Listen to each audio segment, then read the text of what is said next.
Alright, if today is your first day visiting my channel, make sure you subscribe and click on that post notification. So we're driving in Houston traffic right now, so I thought I should go ahead and make this quick video on how that's not good, how I got my global entry. So the reason I went with the global entry was pretty much the fact that you get to also have the TSA pre-check, but one of the issues I was facing after applying for the global entry was I had like a misdemeanor back in 2011. It was very minor, but it's like one of those stuff where I believe if it was like nowadays 2020 2021, I don't think I probably could have actually even gotten like in trouble for pretty much like what I was accused of. But that's a long story, and pretty much like the whole point of making this video today is to discuss like the whole process in which you should expect if you're applying for a global entry, if you do have a criminal record. So if you go on Google and you look up a lot of information, you're going to see on there where they pretty much say if you have any type of criminal record, there's a very high probability that you'll be rejected. So I did not know that whenever I applied for a global entry, but once I finished applying, that's when I found out that there's a possibility I might have just like lost my $100.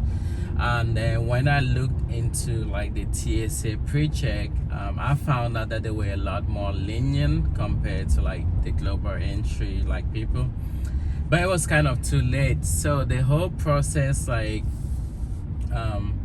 with the global entry, is expected to last about like 6 months from the time you apply to the time you get approved and receive your card in the mail. So I'll go ahead and discuss with you guys my journey on how I actually had everything done and how I was able to like overcome one of the biggest obstacles when it comes to getting like an actual global entry with a prior criminal record. So the first stuff you have to do is go to the Trusted Traveler website, fill out an application. They're going to ask for like your address for the past I believe 5 years. Make sure you complete it very accurately to the best of your ability. Like it doesn't have to be like 100% like perfect. Just make sure you apply, like you fill out everything like as accurately as you can.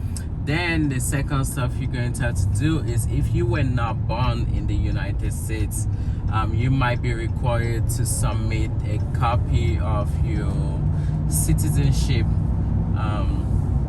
certification. Obviously you need the passport, but I'm just saying that's just like an additional stuff that you might have to do if you were not born in the United States. And obviously if you're doing a global entry, then you need to have a US passport. If you reside in the United States, there are also some other countries that provide global entries, so you can always check with your country just to make sure that they participate in the program. So with the global entry, you could be able to like use it for land, air, and sea. Most people are going to be using it for air, but here's a good part. So I applied for the global entry. It took about 2 months for me to get a conditional approval. And again, this came to me as a shock because I wasn't actually expecting a conditional approval. Like I wasn't expecting any stuff at all. So once I got my conditional approval, I had to schedule an interview with the custom agent at one of the airports, one of the major airports.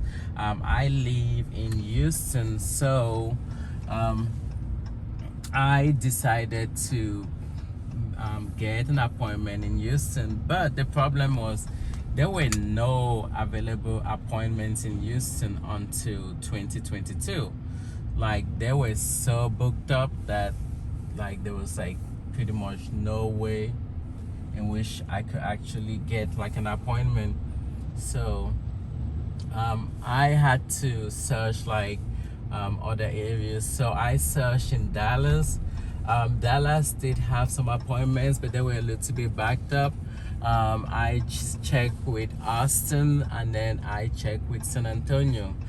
San Antonio International Airport seems to be the only major airport that had the least amount of, sorry, I'm backing up right now, so I have to pay attention. They had the least amount of book appointments, so they actually had some availabilities. That's what I'm trying to say.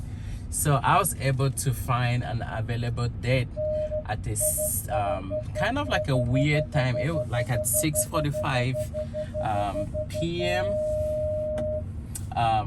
At the San Antonio International Airport. So when I got there, it was on Terminal A.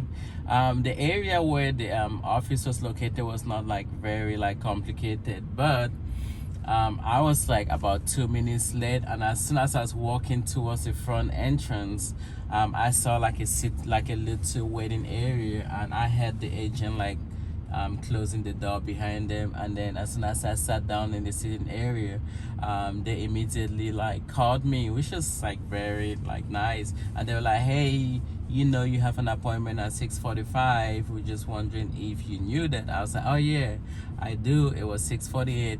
And I was like, hey, I'm actually out here. I heard you, like I saw you walking in. So they was like, oh, I'll come outside and I'll get you. So I went in, and the agent was like, so this is where they asked you the question. She was like, hey, so yes, what's going to happen? I'm going to ask you some questions, and I'm going to take your picture, and I'm also going to take your fingerprints, all like fingers, like all 10 fingers. And I was like, okay.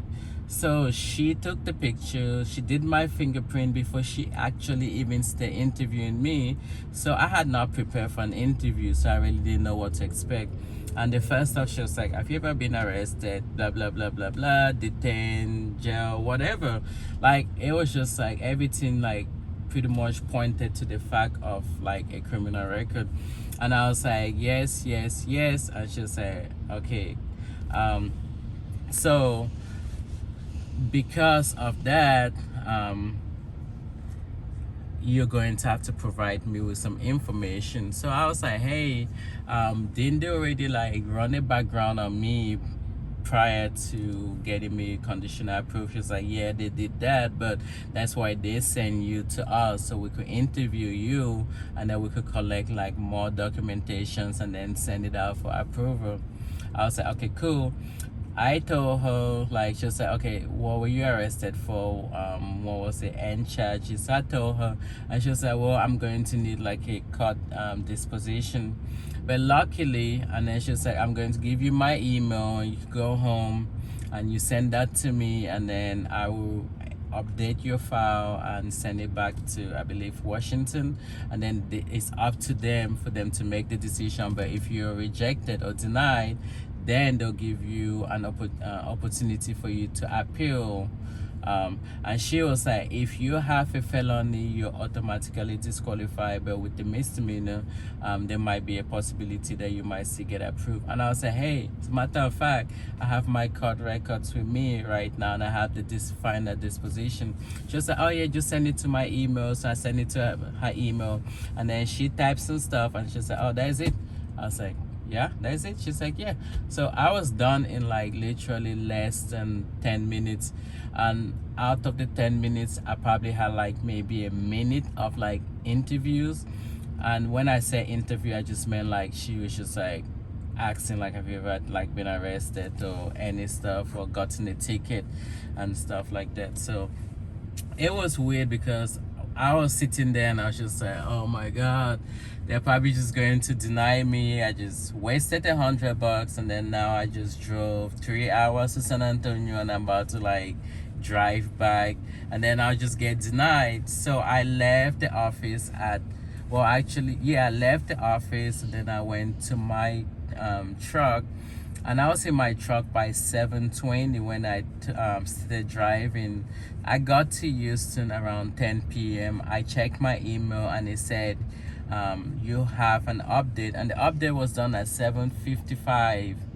So I went back into the website, and I clicked on it, and magically it said approve. And I was just like, wait, it took them like 30 minutes to make a decision, like, and I was just like confused, like, why did it happen? But end of the story is, if you do have a criminal record, just make sure that you have all the court documents before you go for an interview if you were conditional approved.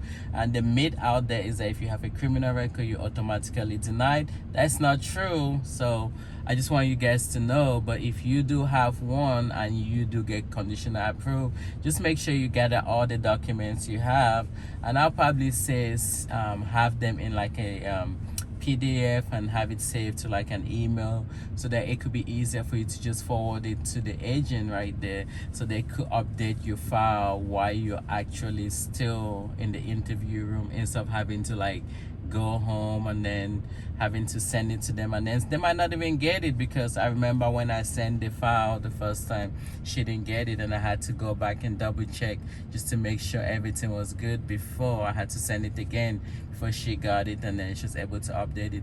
And all right, I actually end up making this video too long, but make sure you subscribe and like this video, and let me know if you be applying for one, and if you did, if you the process was a lot different with you guys. All right, bye guys.